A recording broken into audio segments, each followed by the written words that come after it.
Оройн төргийн үзэгчтэй зочны цаг хөтөлбөр эхэлж байна. Энэ удаагийн зочноор студид улсын их хурлын гишүүн Л.Болд хүрэлцэн ирсэн байна. Оройн төргийн танд. За сайн байцгаана уу? Оройн. За баярлалаа.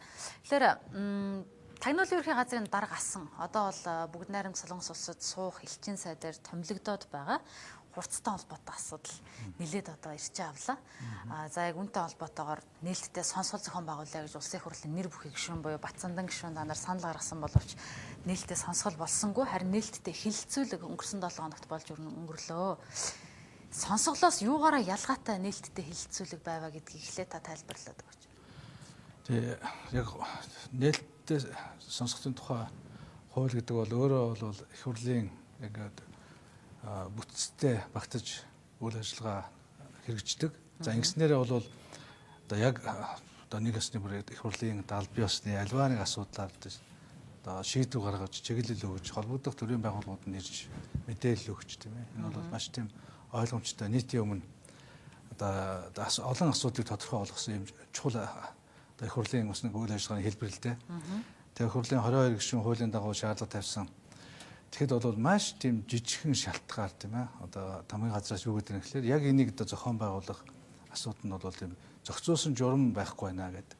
Тийм зөв шалтгаал гэж харагдаж байгаа юм л да. Энийг бол угаасаа асуудал нь байна, хүн нь байна ингээд гişүүд байж гэнэ ингээд асуудлаа тавиад ингээд хэвцүүлээ явахад бол болохгүй зүйл байхгүй. Гэхдээ бол энийг бол үнэхээр явуулахгүй байх сонирхол бол дамгааллаа. Тэгээ нийтдээ бол сар орчим янз бүрийн шалтгаар ингээд хойшлуусаар тэгээ эцэст бол сүүлдээ бид аюулгүй байдал гадаад банк хоорондын ажлыг гаргаад за ерөөсөө тэр хуулийн дагуу нээлттэй сонсгол болдгүй юм бол тэгвэл байнгын орооны нээлттэй хэлцүүлэг хийе. Олон иргэдийн өргөдөл ирсэн байна. Өргөдлийн байнгын ороонд бас тийм болцоо бий л дээ. Тэр өргөдлийн байнгын ороо хуралдаад олонхороо шийдээд шууд хийж болох юм байна. Тэгтэл бол өргөдлийн байнгын орооны эрчим бүрдэхгүй. Эрчим бүрдэхгүй сонсгол хийхлээр 900 иргэний гар хэсэг тэрүүхэн хугацаанд дорн цуглуулна гэхээр бас бэрхшээл үүсэж штэ тийм ээ. Ингээд иймэрхүү техникийн шалтгаанаар хойшсороо тэгээд аргагүй ихэнд бол ингээ хүчээр томилгоо нь явах гээд байдаг. Тэгээд их хурлыг тийм одоо залхаан цэвэрлүүлэх нөхцөл байдалд оруулж байгаа томилгоо явуулаа л да. Тэгээд тэрнтэй одоо зэрэгцээд за тэгвэл ядаж одоо энэ нэр бүхий гишүүд нээлттэй сонсгол зарлая гэх тийм ээ. Гишүүдийн сонсгол энэ бол бүтцийн байгууллага биш учраас энэ доктор шийдвэр гарахгүй л дээ. Гэхдээ санал дүгнэлт бол гарна. Бид нар тэгээд санал дүгнэлтээ гаргаад өнөөдөр бүх гишүүд гар ивсэн зураад ингээд одоо Монгол улсын төрийн 3 өндөрлөг тэгээд холбогдох байгууллага, хэвлэл мэдээллийн байгууллагууд ингээд бид бүгд өгчтөө. Тэгээд энэ дотор бол нээлттэй сонсгол дээр яригдсан бүх асуудлуудыг одоо ингээд яг төрийн албан ёсны одоо хэрэг бүрдэлт болоод явчихж байгаа юм тийм ээ. Тэр чинь зүгээр одоо иргэд ирээд нэг юм ярьдаг. Тэгэл одоо архивд хийдэг зүйл биш л дээ.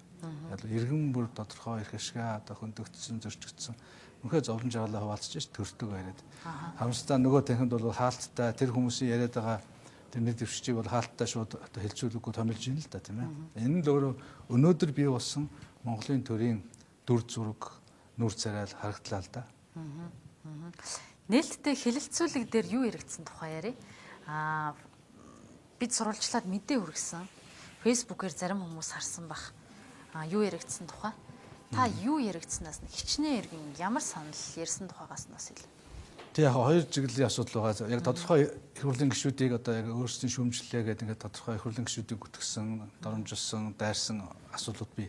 Тэг их хурлын гишүүдийн асуудал тустай юм аа. Тэр бол бүтцийн байгууллагууд тусгай хяналтын дэд тараад тэгээд яриад шийдвэр гаргах. Тэгээ өөрсдөө шүүхэрч бид хандж байгаа тийм ээ. Тэг энэ бол ингээд тустай явчихж байгаа. Яг иргэдээс бол ингээд олон 10 өргөдөл ирчээд байгаа. Одоо үнэхээр тийм ээ энэ хүний өмнөх хийж исэн үйл ажиллагаатай холбогдуулаад Монгол төр нэг шийдвэр эргэж харах юм шүү тийм ээ.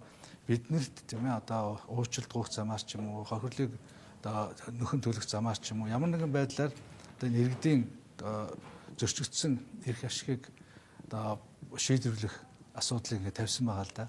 Тэгэд нээлттэй хэлцүүлэгдэр бол үнэхээр тэр иргэдийн бол одоо 10 гаруй одоо гомдлуудыг бол хилцсэн.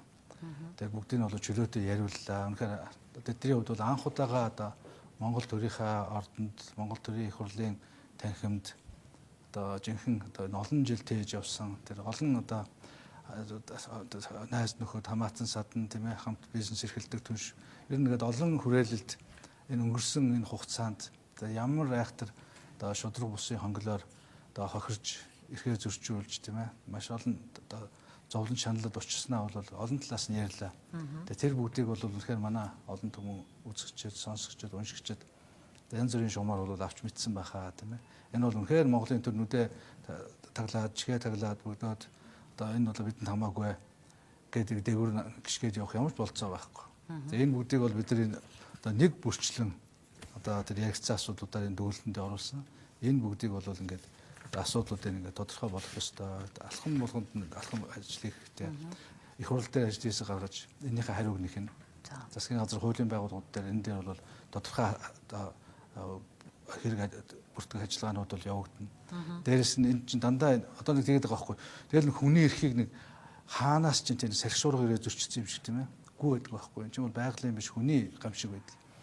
Тэгээ тэр хүмүүсийнхаа одоо яг нэр устдаа тэр хүмүүс бол гомдлоо өгж юм тийм ээ. Тэгээд яг хүн дээр одоо эрх зөрчиж тийм ээ хууль зөрчнө гэдэг бол ч өөрөө тухайн албан тушаалны үйлчлэл гэмтэрэг шүү дээ тийм ээ. Тэгэхээр тийм одоо гэмтэрэг хийлээ гэдэг асуудлыг босгож ирж шít. Тэгээд тэр талаасаа бол энэ асуудлыг үнэхээр нарийн нухацтай судалж эцсийн хариултын гартал бид энэ их хурлын ажлын хэсэгт бид нар бол орж ажиллана. Тэгээд эцсийн хариу гартал бол шахаж шаардаж одоо ард түмэнд дүн тайланг нь бол дүгнөх өгөх болно.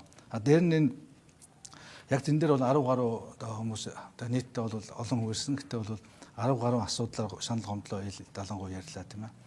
Гэхдээ энэний цаана өргөдлөө өгсөн ирэхээсээ одоо айсан, болгоомжсон, амжаагүй янз бүрийн хүмүүс байна. А өшөө ирэхээсээ гомдол өгөхөөсөө айсан маш олон хүмүүс байна. Янз бүрээр ирээд уулзаад үнэхээр одоо энэ яаж явахыг бид харж байна гэх тийм ээ. Үнэхээр бид бол маш их хохирсон гэдэг. Тэгэд энэ олон хохирогчид одоо энэ шин цаг үеийн хэлмэгдэхсдийн холбоо байгуулж байна. Тэгээ тэр холбоотой бид хамтран ажилланаа. Ингэж өнөөдөр Монголын газар хөрсөнтэй тийм ээ бид үнэхээр 30-аад онд бол хэлмэгдлийг дэлхийн түүхэнд орохоор хамгийн аимшигтай хэлбэрээр Монгол улс бид үтсэн. А энийг өнөөдөр одоо тэр үшиг буудаад алдгүй баг.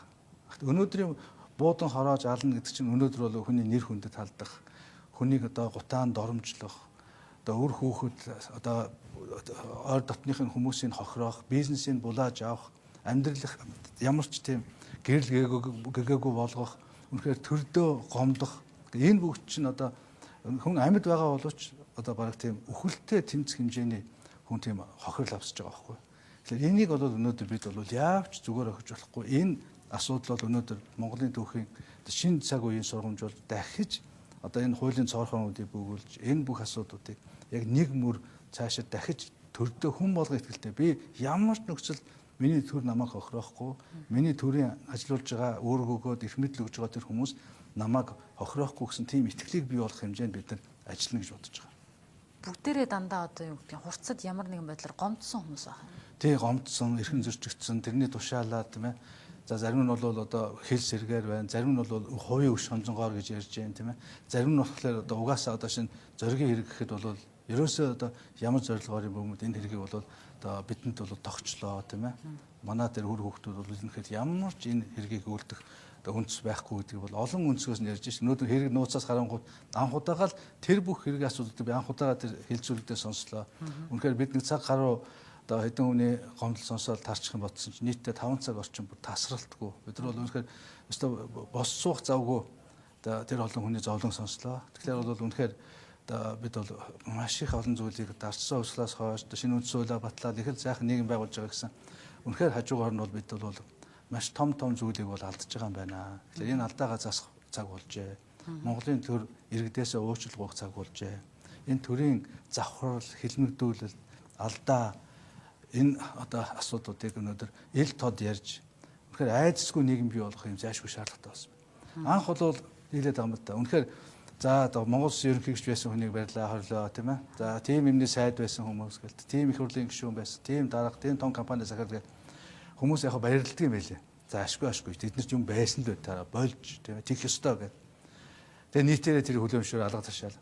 Тэгэнгүүт одоо энэ дээр оодроод сүүлдээ бол ерөөсө Монгол улсад жирийн нэгч бизнесмен, жирийн нэгч төрийн албаач, ингийн нэгч иргэн өнөөдөр аюулгүй шудраг ёсны хүрээнд, хууль ёсны хамгаалтанд байх тэр баталгаа бүрэн алдагдсан байгаа байхгүй. Хэнийг ч юунд ч яаж өнөөдөр тийм эрхийн зорчвол. Тэр хүмүүс ярьж байгаа бол үнэхээр хэрвээ тэр ногтогдсон бол аим шиг байгаа байхгүй. Зөвхөн хүнийг аваачаал бүр өөрт нь бүр өөрийнх нь тавьж ирсэн асуудлыг өөрт нь тохоод 8 одоо бараг цаазаар авах ялт тулгаад тэгж эцэст нь бол бүр маш тийм эргэлзээтэй асуудлаар тэр нь нөгөө 8 огт байхгүй тийм ээ. Огт хөндлөнгийн нэг юмар хүнд одоо ингээд ялт тулгаад тэг шүүгээд тэгээ өшөөж шоронгоос гарч байгаа чи их юм. Тэгээд чи олон юм ярил харин юмтай ярихгүй шүүгээд ингэж айлгаад гаргачихдаг юм биш үү.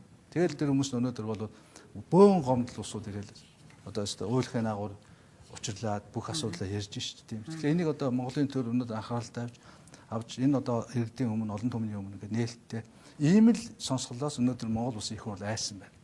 Ийм имийг их хурлынхаа аль биесний бүтцийн байгууллагаас ярихаасаа өнгөлцгөө хагартал айсан байна. Энэ бол буруу. Жухамдаа үүний тулд өнөөдөр бид нар ардчсан урсгал хийсэн, ардчсан үндсэн хууль баталсан, ардчсан төрийг байгуулсан. Үүний тулд өнөөдөр Монгол улсын их хурл оршин тогтнож байгаа. Хэрвээ иргэдийнхаа өмнө нүүрээ буруулж байгаа бол энэ бол Монголын төр биш. Энэ бол хэн нэгний одоо дарангуул, хэн нэгний захиалга, хэн нэгний зангарган дор байдаг энэ төр бол одоо төрөл биш юу юм гэдгийг бүүмэд тийм ээ. Өргөдлийн байнгын хоронд өргөдөл гомдлоо хэлж нээлттэй одоо хилцүүлэгт оролцсон хүмүүс ямар хугацаанд яаж одоо энэ байнгын хоронд хилцүүлэгт оролцсон хүмүүс яагаад тэгэхээр зэрэг танилуурхийн газрын дараа хурцтай холбоотой асуудлаар өмнө өргөдлийн байнгын хоронд хандчихсан байсан хүмүүс юм уу? Хилцүүлэг хийн гэсэн чинь хандсан хүмүүс юм. Яг зарим нь бол байн хандж ирсэн. Бүр төрөний одоо Бацаандан гишүүнийг өргөдлийн байнгын хоронд дарга байх үед ч бүр хандаад энэ хооронд ингээд холбогдох байгууллага нөхчдөг, тэгээд дарчдаг тийм ээ. Энд чинь ингээд биеийнхээ ингээд тийм ээ бурхайг нууж идэг юм тогтолцоо гарцсан юм биш үү? Бүх юм гүйцэтгэдэг. Тэр нэг юм одоо хууль бус бизнесийн хөдөлгөөн тушаал авдаг, одоо тийм албан тушаалаа шагнуулдаг, тийм гадаад дотоод томилуулдаг.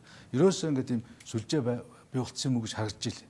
Ер нь бол маш тийм ноцтой. Тэгээ одоо бол бид нар байнгын ороогоор дамжуулаад энэ өргөдлүүдийн цуглуулад өргөдлийн байнгын ороо шилжүүлсэн. Одоо албан ёсоор дахиад тэгээ өргөдлийн байнгын ороо бидэд сарын хугацаа хэрэгтэй гэж байгаа юм л да. Одоо тэр хуулийнхаа хугацаагаар яриад байгаа. Тэгээ энэ хугацаанд бол яг өргөдлийн байнгын ороогоор ярих асуудлууд бол яригдана.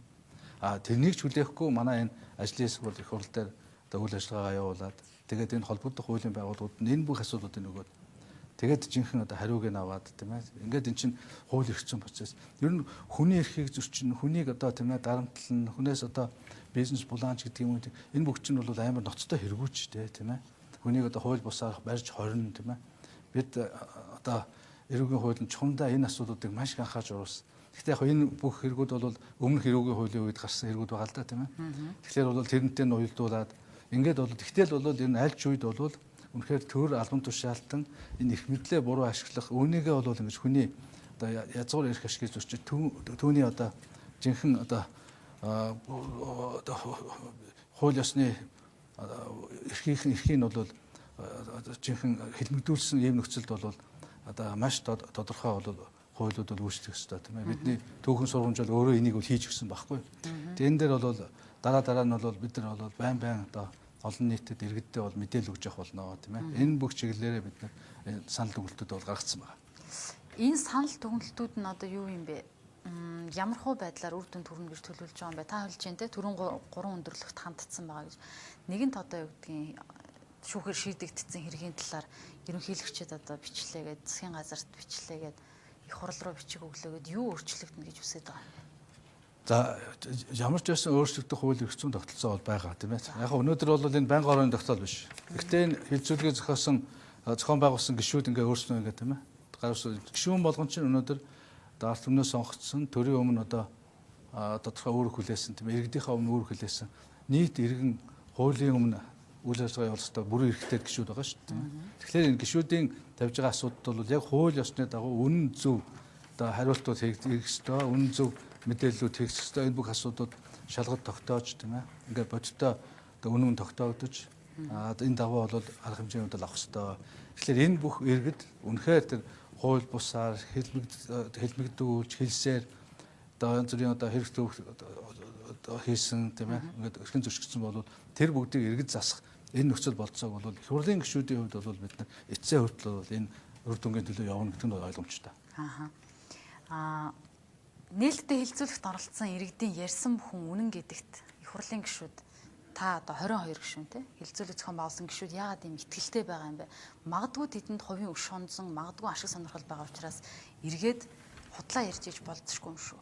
Яг уу аль нь магадлал тийм ээ. Гэхдээ бол тэр олон иргэд ирчгээд бүгдээрээ яг ингээд нэг тийм бүр хуульдсан юм шиг тэгж худлаа ирнэ гэж тэр бол бас магадлал багтаа л да. Мэдээж хэрэг одоо би тэрийг бас үнэн гэж хэлээгүй шүү дээ, тийм ээ. Ийм юмнууд яригдж байна, тийм ээ.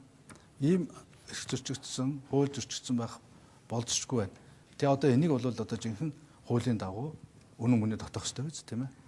Тэгээд одоо тэр хүмүүсийн хувьд бол өнөөдөр хамгийн аимшигтай нь юус ингэж идэг юм байна л да. Энэ бүх хүмүүс ярьж байгаа хэрэгүүд чинь нууц гэдэгт хамааруулцдаг. За.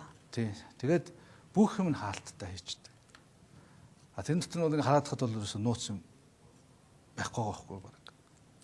Тэгээд хаалганы цаана тэгэл тэр хүмүүсийн ерөөсөө бүх одоо хэрэг нь тэгээд тийм жижиг тоглоод явчихдаг юм уу хаашаа тийм ээ. Тэгэхээр одоо энийг эргэж авчраад хэл болгоод ингээд олон түмний хяналт олон хуульчийн нүдэн дор шийдэхэд бол бас нэг өөр болно доо тийм ээ. Ингэж одоо бид чинь 30-аад онд хэдэн 10 мянгаар нь буудцсан хүмүүсээ өнөөдөр хүртэл одоо хийсэн хэрэгэд нь цагаатгаал яваад байгаа биз дээ тийм ээ. Тэгэхээр одоо 50 60 жилийн дараах нь болж байгаа юм чинь энэ 5 6 жилийн дотор болсныг бол болох ёстой тийм биз. Тэр тусмаа өнөөдөр тэр хүмүүс тэгэхээр амьд сэрүүн дээр нь тэр үр хүүхдүүдийн тэр одоо ор дотныхын хүмүүсийн ээж аавын одоо сэтгэлийн одоо амар тайван өгөх ёстой л доо тийм ээ. Тэгээд тэр олон хүмүүсийн асуудлууд ингээд нэг доор ингэж бүгд хуримтлагдаад ингээд нэг доор яригдж байгаа нь өөрөө эн чинь бол нэг тийм тохиолдол мөн үү биш үү гэдэгт бол бидэнд маш их эргэлзээ төрж байгаа байхгүй. За санал дүгнэлтээ өгсөн гэж юм те. Эргээд одоо ямар хуу байдлаар хариу хүлээж байна хугацаа ч юм уу байгаа юу? Иймэрхүү бичиг хаягдсан бичгүүд бол олон очдог тийм ээ. Бүгд хуулийн хугацаатай тэгээд холбогдох байгууллагууд нь энэ чинь шалгана үнэн мөний тогтооно. Бид их хурл дээр ажил хэсэг гаргаад тэр ажил хэсэг дээр байнга тэр хариултуудыг авч явах болно. Тэр дагуу олон түн мэдээлж явах болно. Үнэхээр иргэд нь худлаа мэдээсэн бол иргэд худлаа мэдээлж яа гэдэг тийм ээ. Хуулийн байгууллага тэр албан шаардлагын зөв байж яа гэдгийг мэдээлэх болно тийм ээ. Хэрвээ үнэхээр тэнд одоо хууль зөрчсөн эрх зөрчигдсэн асуудал байгаа бол тэрийг нэг бэлэн талангүй л ярина. Бидэнд бол үнэхээр аль нэг талд нь орох ямар шаардлага байхгүй шүү дээ. Бид бол хуулийн дагуу бүх юм яг ил тод үн зөвөр одоо үнэн мөн тогтоогдох ёстой тийм биз. За төрийн ордны нэг танхимд нээлттэй хэлцүүлэг явж байхад улсын хурлын нэгдсэн чуулган хаалттай хуралдаад гишүүдийнхээ олонхын саналаар бүгд найрамд Солонгос улсад Монгол улсаас ухилчин сайдаар хурц гэдэг хүнийг томилоод дэмжээ явуулсан. Өнөөдөр яриад байгаа. Өнөөдөр энэ 10 иргэний гомдол явж тэр хүн толбогдож байна. Гэтэл тэр хүн Монгол улсаа одоо гадаад төлөөлөх хэлчин сайд болохоор явах гэж байна. Тэгэхээр чи эн чинь одоо эзэнгүй хэрэг болох гэдэг юм шүү. Гаагүй. Тэр гадаад дамжигдаад явчих болно тийм ээ. Тэгээд тэр одоо ямар хугацаанд явахыг тэр ч бас тодорхой хугацаа бий тийм ээ. Энэ хугацаанд чинь дор хаяжлаа. Төрөөнийхөө үзэхэд болоо тийм ээ нэг сараас ахуулаад хагас жилийн ч хугацаа байгаа баг. За дээрээс нь за явчлаа гэж бодоход тэр хүн бол одоо хариг явчихгүй шүү дээ тийм ээ. Хизээд өнөөдөр ч гэсэн гадаад одоо томигдоод ажиллаж байгаа өчнөө хүмүүс одоо хуулийн өмнө хариулах хэрэгтэй хариултаа өгөөл тийм ээ. Хариуцах хэрэгтэй ажлаа хариуцаад явдаг. Тэгэхээр бол одоо өөр газар элчин сайдын яамд ажиллаж байна гэдэг чинь бол Монгол улстай хамааралгүй болж байгаа гэсэн үг шүү тийм ээ. Ерөөсөө Монгол улсынхаа одоо хүрээлэл Монгол улстай л байж байгаа гэсэн үг шүү тийм ээ. Тэгвэл олон ч тийм хүмүүсийг би мэднэ тийм ээ.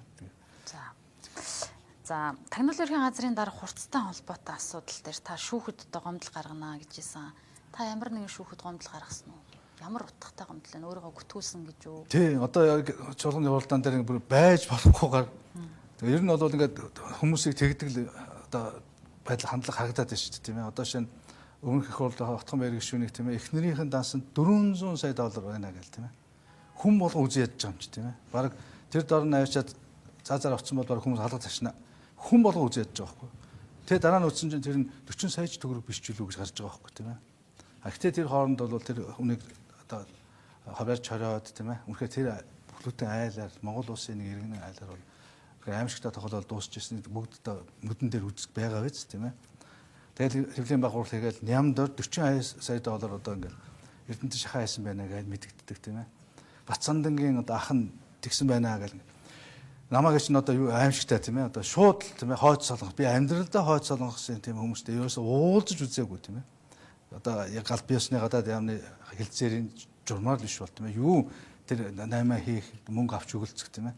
Бүр улаан цай тийм ээ. Бүр байгальд байхгүй. Үнэхээр тэр дор бол үнэхээр ямар ч хүн тэрийг сонсоод Тагнуулын дараа хэлж байгаа юм чи баг намайг шууд буудахад бэлэн байсан баг. Энэ ёстой бүтэхгүй итгээд тэр дотор буудсан бол хэн ч өрөвдөхгүй. Одоо ингээд тэрэн дээр бол үнэхээр яалтчгүй гүтгэлэг юм чинь тийм ээ. Тэгээд нэг хачин захиа яриад тэр захиа нь 6 сар дийсэн гэж байгаа. Тэгээд бүх юм үзэхэд бол ерөөсөө тэр чинь нэг захиач биш тийм ээ. Нэг хэмжлэх бол огт биш. А зүгээр тэнд хэрэгэд одоо энэ хүнтэй холбоотой нэг тийм мэдээлэл тэр хэрэг дотор явж ийсэн. Тэр нь бол угаасаа бүр тэр хэрэг явж явах үед шалгаад тэр нэг үтгэлэг яваад ингээд бүх юм тогтогдсон асуудал шүү дээ. Тэгээд тэр нь бол аль биесний захиа биш. Тэгээд авиртаа тэмцээс нэг талд бол хэрэг нээсэн, захиа авсан гэдэг. Нөгөө талд нь бол үгүй хуваараа нэг юм авчиж өгсөн. Нэргүй, бүртгэлгүй, тамгагүй, тэмдэггүй болохоор элчин сайдын янаас цусан тэрийг нотлохгүй байна.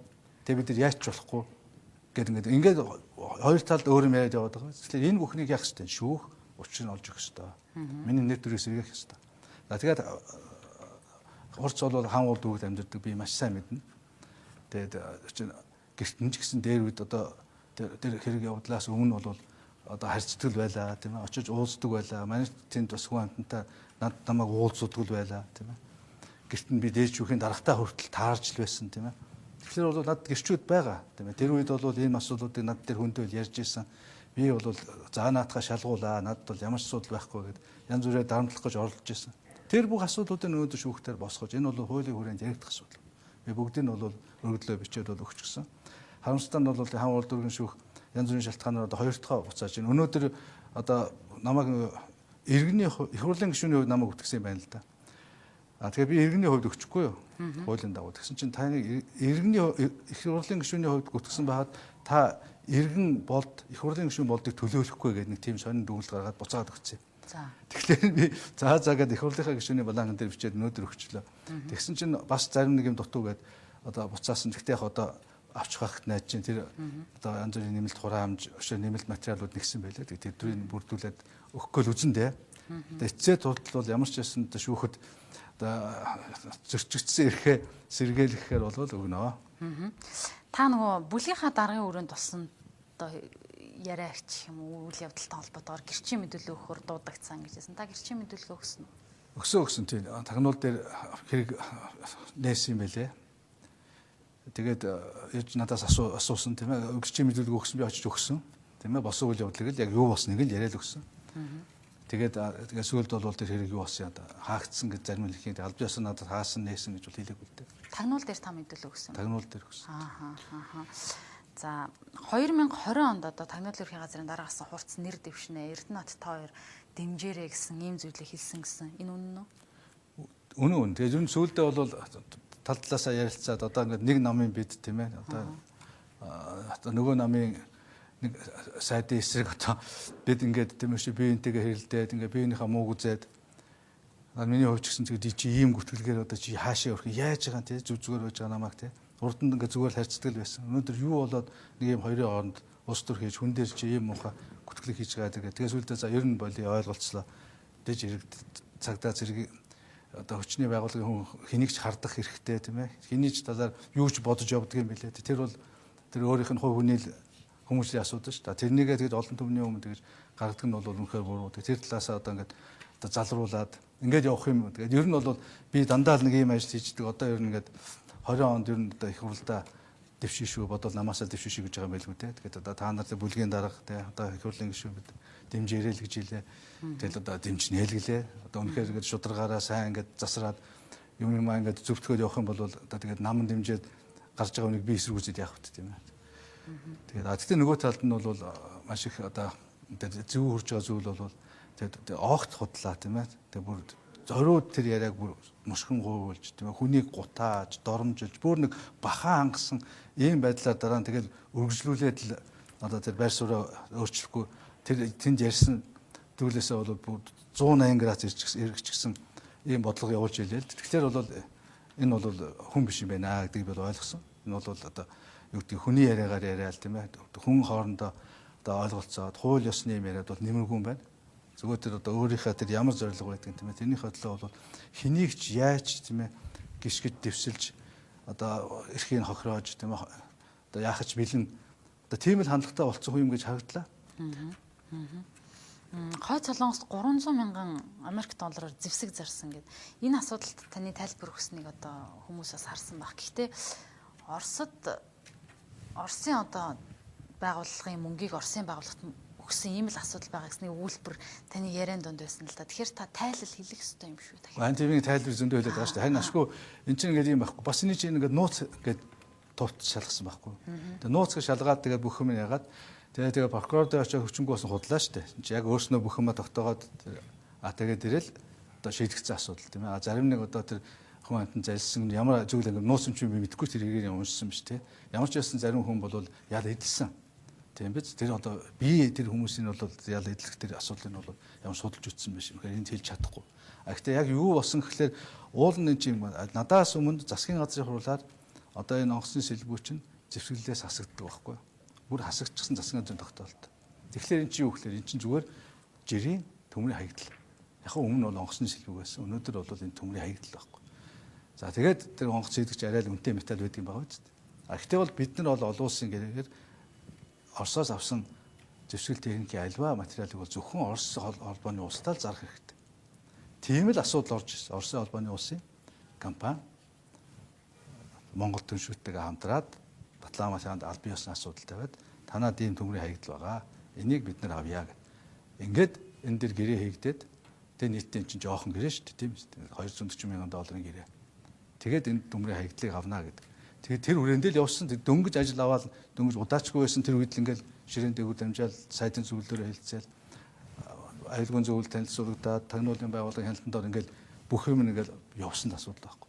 Тэгсэн сүүлд эн чинь бол тийм ээ танаа энэ компани чинь өөрснөө Орос руу биш байна. Дамжуулах гэдэг байна гэсэн юм гаднаас бүр тийм сураг чимээ ирдэг байхгүй. Тэгэхээр би зогсоолгоцсон. За болохгүй. Энэ янз бүрийн энэ хэрэгцээний тавигдахад зогсоолох болохгүй. Тагнуулын байгууллагч энд оролцоод ингээд хяналтаа тавиад энэ угаасаа дэг журмын асуудал. Ингээд явж ирсэн харин сүүлд зогсоочингууд яах вэ? Цаанаа өөр төлбөр үүсдэг юм байгаа зү. Тэр үед хойд солонгосын компани гарч ирж байгаа байхгүй. Бид авах хэрэгтэй маа гэх. Тэгвэл ерөөсөө энэ цуцлаа. Тэгээд бид цуцлаад Оросын холбооны компанид мөнгөний үг гэж тушаал өгөөд ингээд энэ асуудлыг тухайн үед л дуусгасан. Тэгээ нөгөө хойд солонгосын компани гомдолтой биз дээ. За энэ гомдол бол манай юмд. Бид нар бол хизээч хойд солонгосын компанитай гэрээ байгуулаагүй, харьцаж байгаагүй, харьцаж үндэс байхгүй тийм биз. Ягаад гэвэл энэ бол та нарын тустай асуудал. Ингээд энэ шин ерөөсөө нууц юм байх хэрэгтэй байхгүй. Яг бол нөгөө юм чинь зэвсглээс гарсан юм чинь зүгээр зүгээр төмрийн хаягдал байхгүй. Тэгээд ингээд тэр зорчмаараа бүх гэрээ хийгдсэн. Тэгээд энэ чинь дараа нь бол одоо тагнуулын байгууллага тэр үеийн Л.Болдгийн Болд дарах гэж байсан. Бүгд мэдчих. Тэр үеийн аюулгүй зөвлөлийн бүх одоо нарийн бичгийн дараа нь. Хурцч өөрөө тэр үед аюулгүй зөвлөлийн нарийн бичгийн дараа байсан. Энэ бүх мэдээллүүд жирийн дээгүүр нь дамжаал гарсан байна. Ерөөсөө бүх төвшөндөө одоо энэ асуудлыг чинь хянаад үнэхээр Монгол улс яг л чинь Монгол улсын олон улсын нэр хүнд байхгүй. Энийн цаан чинь бол одоо нүүбээс хүртэл анхаарал ирээд. Одоо ингээд та нар янз бүрийн тийм зэвсэг одоо техник ийм харилцаанд тэр оронтой орчих байж. Тэр чинь бол нүүбийн хоригтой байгаа учраас. Тэгээ бид нар үнэхээр тийм байхгүй бүр шинжээч ирээд бүх юмыг төгнөөд ингээ хаацсан асуудал байхгүй. Харин сүүлд тэгээд энийг хаалттай хэрэг гээл тэр хүмүүсийг одоо ямар учраас одоо тэр хүмүүс гинтгэн одоо нөгөө цаанаа над тарагдахад бол нэг тийм бүтэлтэй бүтлгүй 8-ны л асуудал байгаа. Тэгтэл тэр чинь нэг том хэрэг болгоод тэгэл одоо тэр хүн амтныг барьж хориол ял өгөөлсэн. Тэгэхээр энэ бүгдийг одоо ил болгочих хэрэгтэй. Ил болгоод олон түмний өмнө маш ойлгомжтой болгох шүү. Айгүй бол бас энэ ярьж байгаа шиг ийм хилмигдэл явсан ч гэж магадгүй тийм биз. Зүгээр одоо тэр хүмүүс хоорондоо тэгээд тэр аж ахуй маргаанаа шийдэх хэрэгтэй байсан. Дунд нь орж ирээл одоо тийм ээ. Одоо хуулийн байгууллага албан тушаалтнууд ямар арх ашиг сонирхлоор байдгийг тийм ээ.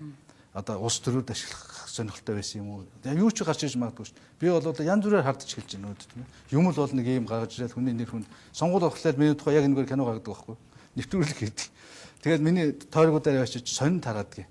Энэ хүн одоо зэвсэг 8 альсан, зэвсгээ 8 ч идэр гэл. Тэгээд бүр инээ төрмөр. Тэгээд ингээд хүнд ингээд наацаа. Тэгээд тэрийг би тайлбарлая гэхэлэр нууц. Улсын нууц задлж болохгүй. Тэгээд ашгууд өөрснөө задлсан учраас одоо тэгээд энэ талд нь би тэг ийм болсон юм аа гэдэг нэг сайхан ойлгомжтой тайлбар өгөх эрхнээ гэж байна л да. За, та бүхэн ярилцах цаг энэ түрээд дуусчихна. Үзэгчдээ өнөөдөр улсын хурлын гишүүн Болдтой цаг үеийн асуудлаар ярилцлаа. Хамт байсан танд баярлалаа.